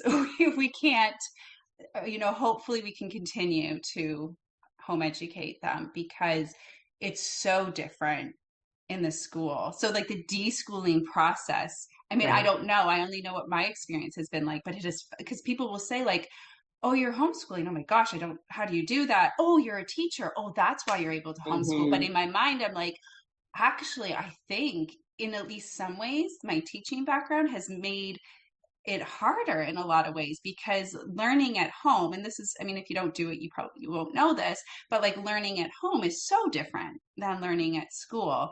And then for like some of our kids, knowing what learning would feel like to them in the school system, as opposed right. to what we see them doing now, you're just like, oh, you can't absolutely. unsee it. Yeah. Well, and I think that's no. Like that was such a sorry, April, did I interrupt you there? Were you okay? No, not at all. I was just gonna agree with Ashley and say, yeah, it's like at the beginning of the journey, you're like, I'm gonna try out this homeschooling thing, and we're gonna take it year by year. I think a lot of people have that mentality, and then once you see that and you get that deep with it and you have that personal experience, it's like, no, I cannot send my kids to school. I mean, if they wanted to try it out, sure, that's one thing, but I'm in this now. Like we're here and we're just going to see it through, because I can't imagine doing something different or having them, like you said, be in that classroom all day. We were there and we're not anymore for, I'm sure, reasons that we could talk about for another entire podcast episode. But so anyhow, Erin, I'm sorry, you probably saw my face saying I was ready to say something. That was it. Yeah. No, I just wanted to, I think what I was just going to say is that, I think it's why this idea of sort of spot the learning, or, it's not that we need to be, it's not that our kids need to constantly be showing us that they're performing or that they're meeting external goals. But I think what's helpful for us, I think you really kind of just articulated that in a way that probably a lot of people can relate to. Once you do spot the learning, or once you do see that, and you see it like a few times, or for you, I mean, that was a powerful experience in and of itself. That's exactly it. You just kind of see it all the time. And I think, I can only speak for myself, but I think it goes through a little bit of an evolution, or a cycle of some sort, where it's not that you spend the rest of your life looking for the learning, but I think when you're first kind of coming into this, when you're first trying to figure out what is going to work for your family, it can be really reassuring to look for things in a concrete way. And so for myself, I find that I've like revisited that at different phases. So I would have gone through a period of time when my kids were kind of like, I don't know, just in those years between maybe like my eldest might have been 12 and my youngest might have been 6. And I was feeling good. Like I felt like we have this homeschool thing down. I just didn't think a lot about it. I was more, early on I did. And then we went through this period of time where we were just kind of sailing. Well, I mean, it's day-to-day life, but you know what I mean. As far as my like questioning philosophy, that kind of thing, we were just kind of sailing. And then, we came into sort of the high school or the teen years. And then I had to respot the learning. And I find even now that my kids are, they're all in their 20s. My youngest is turning 19 next week. So, but now I find myself doing it again, which I didn't think I would do. I thought, oh, once they're 18, I'm done. But, not really. So, because I'm still interested, right? I'm still wanting to be supportive and encouraging.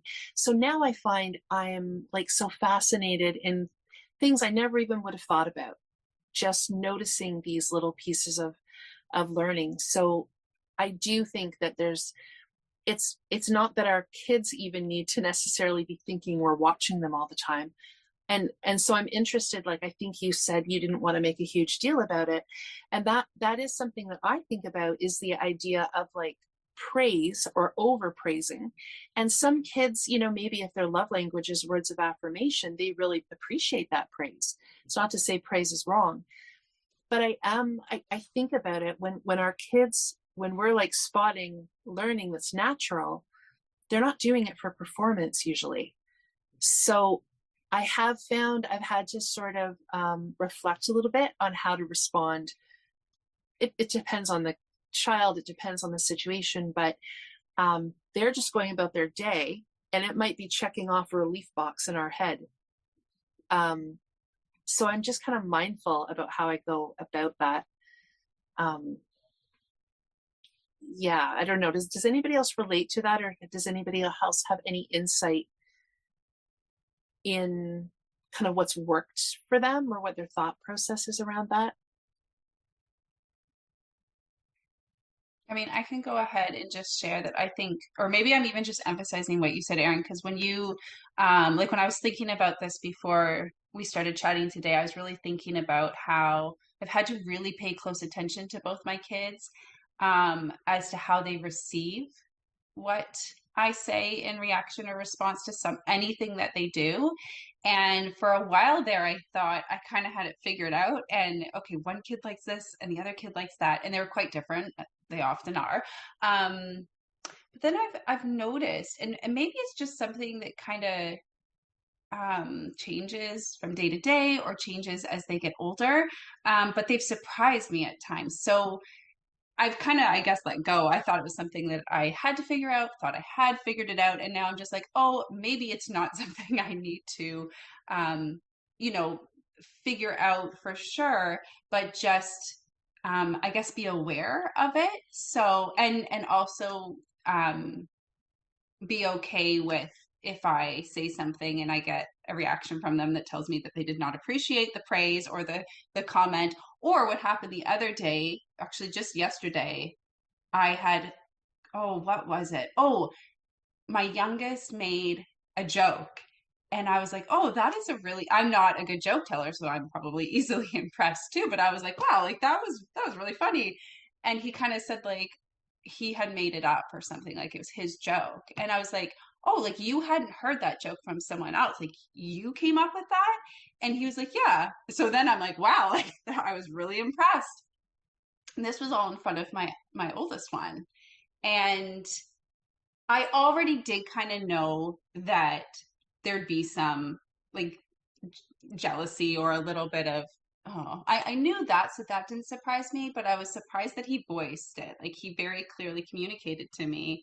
Of course, now I can't remember exactly. It was just yesterday, but something along the lines of, I've made up my own jokes and you've never made such a big deal out of it. And my making a big deal out of it was very like genuine too. I wasn't trying to celebrate the younger one, like encourage, like, oh, way to go, you should do that more. It was really like, I was like, wow, like I'm really impressed by that. And then I was really impressed how my older one was able to clearly communicate to me how that made him feel. um, but what's interesting is that he's also the one who I've had to be careful with praise. And I think sometimes it's maybe like what you were saying, Erin, like they're often not doing something to perform or to show us what they can do. They're just doing the thing that they're doing, probably to meet some goal that they have. And then we jump in being like, oh my gosh, that's so cool that you do that. Like, wow, like that's, and they're like, it almost distracts them, I think, a lot of times. And probably, I know at times I feel like I've annoyed them when I've done that. um, so yeah, I think for me, I'm just at a place where just to be aware that it's like how you make the person feel, right, with what you say. And just sometimes I'm not going to get it right and sometimes I will, and that's okay. But not everybody is going to receive it in the way that I would hope that they would, I guess. Yeah, because sometimes it can be a demand, right? Like, yes, it can be an applied demand, and that's the energetics behind it. Like everything you were just saying, you explained it so well, Ashley, is like when I am authentically engaged and it is about them, it's usually well received. I loved how you like said there was a third person in that room who did not receive it well, but that person was regulated enough. Your older child was regulated enough to be able to give voice. Something very similar happened in my home yesterday with my two youngest. And I don't remember what it was, but I remember I was complimenting one and the other one was like, hey, but what about me? You know, like they do. And I remember in that moment, it was very genuine, faced in. I wasn't trying to leave this other one out. And I explained that. I was like, hey, I didn't mean to leave you out. I think it was something my youngest daughter was doing that I was so impressed. I can't remember what it was. Oh, she was pouring milk into her cup.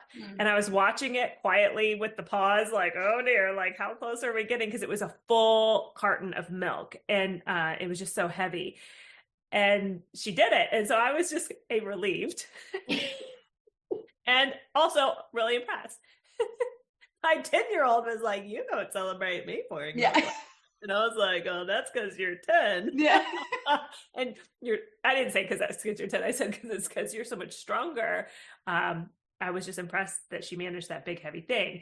And like immediately, I think my 10-year-old, like her the hair on her back of her neck, her wrinkles, hankles, whatever they are, like calmed down because she just, again, it's that authentic communication and the thank you of thanks for communicating with me. Right. And it's just, and sometimes when the praise is because I'm like, you can read, like I loved hearing, April, how you like bit your tongue. Cause I was like, oh, I don't think I would have been able to do that. I think I would have been like dancing because it would have all been about like me, like, oh yeah, you can read. I don't even have to do this thing. I've been sweating and like worrying about like, yay.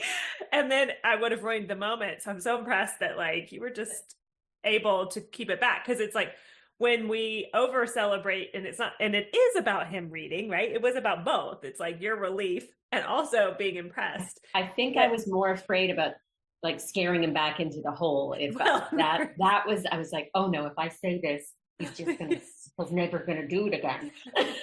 And so that worked out. Yeah. Like, and I think that that's the thing that we're learning too. Like as parents, like we haven't parented before. So as we're trying to like help guide and support and coach these kids, because it is about guiding and supporting and coaching and facilitating rather than teaching. As parents, we're just learning on the job. Oh, yes. And sincerity and authenticity and repair takes you a long way. Mm-hmm. Mm-hmm. Yes. I am just looking at the time. I can't believe how long we've been talking. If people have like a few more minutes, I just wondered on a practical level if we wanted to just talk about kind of what helps facilitate the type of learning that we're talking about. We know that human beings learn as they breathe, so we know that kids are going to be learning regardless. But I think we also want to sort of offer that environment and that space that helps them just kind of really have the room to do that. And the I don't know if encouragement is the right word, but kind of the time and space to do that. So I didn't know if we have a few minutes to just talk about that. Ashley, are you? Yeah, I'm good. Yeah, I'm still good for time. Okay. I wanted to say that just kind of hearing as people are talking, I'm thinking about the fact that a lot of the things that we're talking about we all did natural learning, even though we were going to school. We had, Kelly, you gave a great example of your drive-through, in air quotes, experience. We were all experimenting with things. We were all learning through risk and physical play and, stories, all those different ways we know kids learn. So it's not that you need to be outside of the school system to kind of take advantage of learning and to be able to look and spot your child's learning.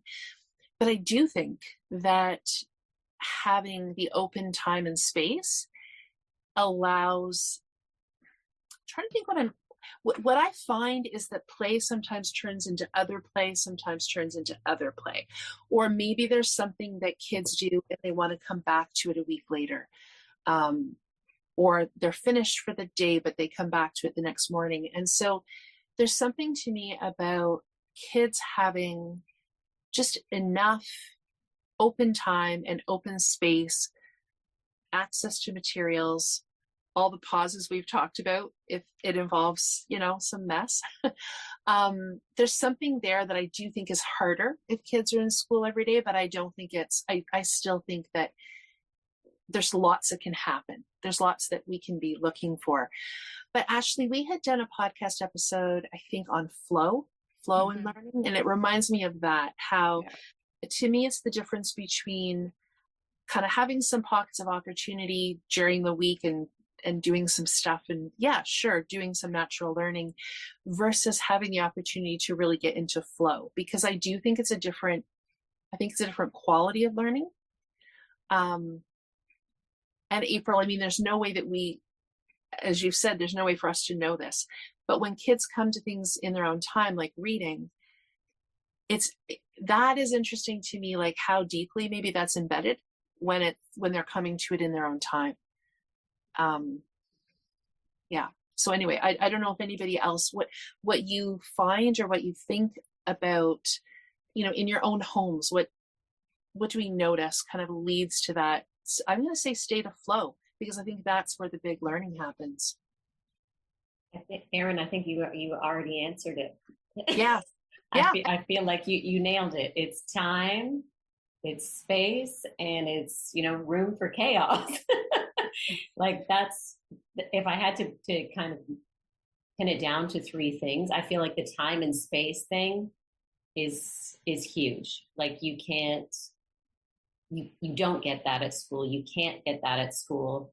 And I also learned from listening to your podcast episodes. I think I was telling you ladies about this earlier, that actually it was really listening to you talk about your homeschooling, unschooling days a year ago that allowed me to get to this place. I was feeling, even though we were unschooling, we were still up and out all the time.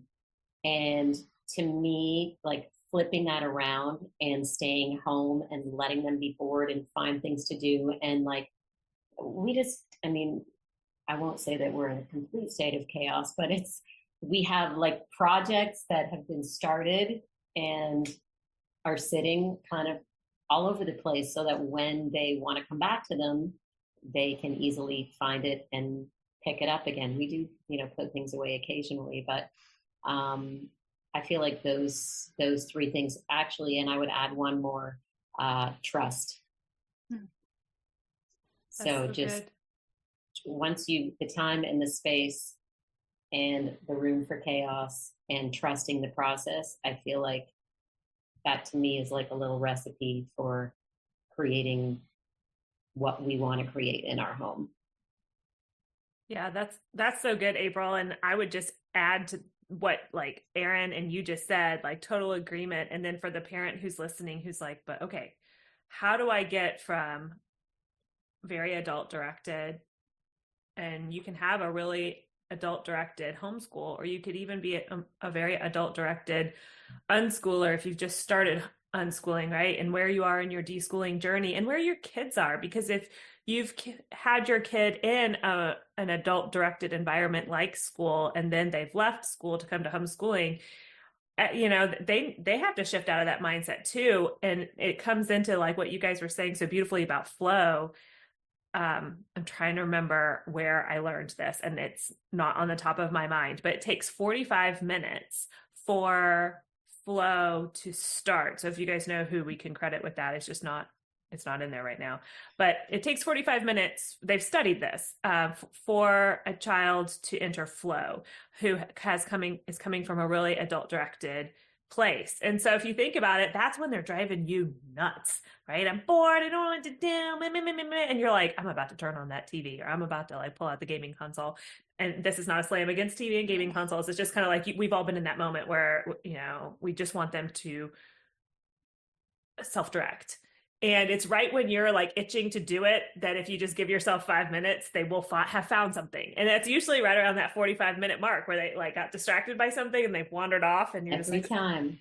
Every single time, every right? Time. It's that pause. Like this whole thing is like spot the learning, take a breath, and just stifle yourself. Mm-hmm. And I think that's something that for the parent who's kind of in that grind, in that sticky place of like, you're transitioning into this lifestyle and it feels really hard and difficult. It's because it is. Like you're having to do this work. Your kids are doing this work. Like, I think your recipe is like exactly on point. And remember that it's going to take 45 minutes to enter that play flow. Get some loop earbuds and just jam them in real good. I have to laugh at that 45-minute thing because it's so true. Because this is exactly what will happen here too, and it still happens on occasion. But it's like those mornings where everybody is driving me crazy, and I'm like, but I thought we could stay home and do some activities and be productive. And then what I do is I say, all right, I'm going to hop in the shower, and then we're going to go out and find something to do. And in that time where I'm in the shower and getting dressed, by the time I am just about to be ready to go out the door, because I'm, world ready, they're both like totally doing something productive and fun, and they're having a good time. And I'm like, I knew I shouldn't have called those people up to make that play date 15 minutes from now, because, now we could have stayed home and done the thing that I wanted to do an hour ago. But it's just part of this mysterious recipe, right? Yeah. And I think that our kids can it is a bit of a practice, but at the same time, I think like you can be homeschooling for a long time. Like you guys have been homeschooling for a while, Erin, you've schooled for a long time too. I'm sure like this, it's not like a homeschool family gets to a point after homeschooling for X amount of years where like this flow just beautifully, magically happens all the time. Like I think it isn't, because sometimes it can sound that way, right? Like sometimes it can be like, or I remember I used to think like, oh, once we've been doing this for 5 years, like it'll be so much easier. All the days will just flow together so nicely. But we're people, we're all humans, and we change and our needs change, and we're collaborating together so much too that as our kids get older and our needs change too, yeah, it can be there's just like it's like up and down, a bit of a roller coaster, right? Where you're like, oh, right now things are like going really nicely. The kids are getting along and they have their little projects, and then things start to go downhill a bit, and you're like, oh, why is this not working anymore? And I think that that's just maybe the way it is, I think anyway. And it's helpful to know that I think for me, it's helpful to kind of just like expect that those moments are going to come, and maybe it'll only last a few days, or maybe it'll last longer. And maybe there's some shifts you can make. Like maybe the kids do need to go out a little bit more for some inspiration and they have been home a lot, or maybe they've been going out too much and they need more time and more opportunity and space to practice having nothing to do. It's hard to know. So it's just like yeah, figuring it out as you go, and just knowing that like it's probably never going to get super easy, and it's not easy for any of us. Mm-hmm. Yeah, exactly. Definitely worth saying that. I think sometimes we start telling our happy memories and we make it sound like it all just works out, but it's a lot of work. It's hard every day. It's a job, right? But it's so worthwhile. Yeah, and I think that those I think those are all the pieces that you thank you for adding kind of all those details and nuance to that kind of question or thought, because Ashley, when you're saying that, it makes me think about how life is just life is just life sometimes. But I think when we're doing something outside the box, it's like, oh no, this isn't working. But actually, if they were in school, the teacher might be feeling the same way about them. Or if they were playing at a friend's house, the friend's mom might, it's just the nature of living together that there are going to be these ups and downs. And then Kelly, like to your point about the flow in the 45 minutes, that, and I don't know who, I have kind of heard that, but I can't help you on that as far as who the source is, but it really does show you the length of time that, and it reminds me too, like often if my daughter, for example, is really into something, this happens to me a lot when she's doing stuff with art, I have to be like, I often want to go see what she's doing. And I want to ask about it, want to compliment her or whatever. And I have to just be like, walk on by, because she's in this deep state. And the last thing that she needs is me consistently interrupting her.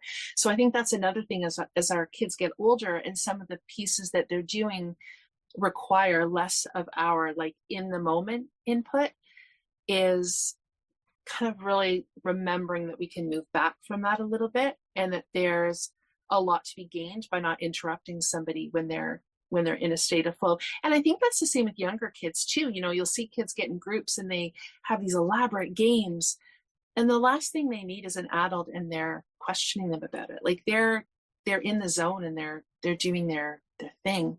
But April, the idea of not scheduling too many outside activities is such a good one, because we talked about school maybe getting in the way of having that flow, but we can do that just as easily if we are putting a whole bunch of things in place. But man, that's a hard balance sometimes to find. But anyway, I feel like this was so good, and I don't know if anybody else has anything to add. We're probably good for a couple of minutes if you do. I just wanted to tag onto that some practical tips. I always like practical tips. So what you just said, Erin, is so good about like, well, how do we find that balance? And this isn't like the perfect rubric for it, but here's some things to think about. Like when you're looking to have some activities in your homeschool and you need the adult interaction, especially if you've got younger kids, and your kids, getting out, whatever, have a day at home. I think Julie Bogart talks about that. But having a day at home where you just block it on your calendar and you create margin. Have a day where it's just like, for us, it works really well for us. We on Fridays, it's just has to be, because I'm like such a dork with alliteration. It's friends, family, or fun on Fridays, period. Sometimes fun is cleaning the house for me and like letting my kids like destroy it as I clean it. Sometimes fun is like hanging out with our in-person community group. Sometimes it's just hanging out with someone, or just going and doing an adventure, or doing nothing, right? And so having those days, I had, for a long time, Tuesdays was our day of running all the errands and appointments. So I knew if I needed to schedule a doctor's appointment, it was going to be on Tuesday. Or it doesn't have to be a whole day. It can just be like a section. Like so many families have like stuff at home in the mornings, and then their afternoons are free. And so finding kind of like a pattern or a rhythm that works for you, that you can hold in your mind and know that's a no-go zone, so that you can have that space for you. And you can provide that for your kids. So that's the day that they can just craft all day long, or they can do whatever all day long, I think is a really good thing that helps me in my homeschooling. I share it with parents I coach, and that it seems like it would be intuitive, but it was, at least for me, when I first started homeschooling all those years ago, like I would have appreciated hearing that. Mm-hmm. No, I appreciate that. Thank you, Kelly, because I had actually meant to ask you, kind of what suggestions you had for people, and I forgot to, because the other thing I was going to tag on to that is, Ashley, you talk about the idea of kind of backwards planning or recording things. And I think, for people that are either list makers, either mentally or on paper, that can be helpful too, to look at all that's happening. That was the other piece that I wanted to. Yeah. I think I do both those. So I think like what Kelly was talking about, kind of being intentional, looking at the calendar. And I'm not like a super organized person, so I don't do this. I just do it when I think of it. But I have to be intentional about it, or else that's when things tend to not go well, where I'll look at the calendar and make sure, whether like lots of times I don't look at the day too much, but I'll look at the week and I'll look at the month, and then I'll like look at the past month, look at the month ahead, like kind of look more big picture and be like, when have things been working and when have things not been working, and what's going on? And it's a trial and error, going back to like, you can change your mind, right? Like if something's not working anymore, you can do it differently. But I do intentionally at some point grab the calendar off the fridge and kind of take a look ahead at the next few weeks to a month, or even sometimes a season, and okay, do we have enough planned? Because we're often on the other end where we can fall into the not having enough planned, and that can get tricky. I know a lot of people have so much planned that they need to scale back, and that's kind of more so their struggle or issue. But being intentional and doing that ahead of time is like good planning, I find, probably for any family, but especially when you're homeschooling, a lot of times you can just have like large open windows where like so much freedom, and like sometimes it's too much freedom, right? And you're like, okay, what are we going to pick to do? And then of course, like I collaborate with the kids to talk about that as well at different times. But then I also always like reverse plan when it comes to like the daily activities that we do, other than like, the things like we're going to the trampoline park this day, or swimming this day, or meeting friends this day. Everything else, like all the little things that we get into, I write down afterwards, like kind of just like really messy and briefly in my little, like I have an agenda notebook that I like to keep, and I just jot it all down for lots of different reasons that I've shared before. So I think it is a little bit of, and I didn't do that from the beginning. So I think it's a little bit of like giving yourself time, like if you're just starting to homeschool or unschool, to try different things out, and eventually you kind of find like what works for you, and for your family. Mm-hmm. I love that. I think too, there's a part of me that just wants to say that what we've been talking about today is so much natural learning, right? We're spotting the natural learning that our kids are doing.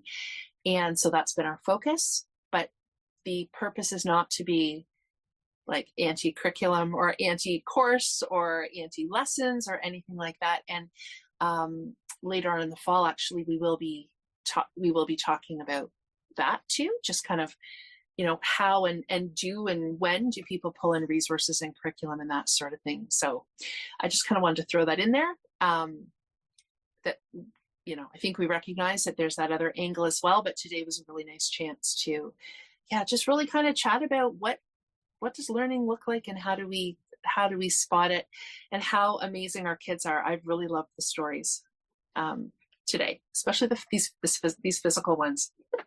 Yeah, and if I can encourage, Erin, people to go to Kelly and April's Instagram, Instagram accounts, but I know often I see it in their stories. I really like seeing how you guys both pull out the natural learning and highlight it. I find that just with the way my brain works, having the visual, like the videos that you have, and you both do it in different ways, but it's really helpful to see like explicitly you share like all the learning that's happening in like this like one tiny little thing that your kids are doing. So if anybody is kind of, their brain likes to have that visual and just those reminders, I would encourage people to go visit you guys on Instagram.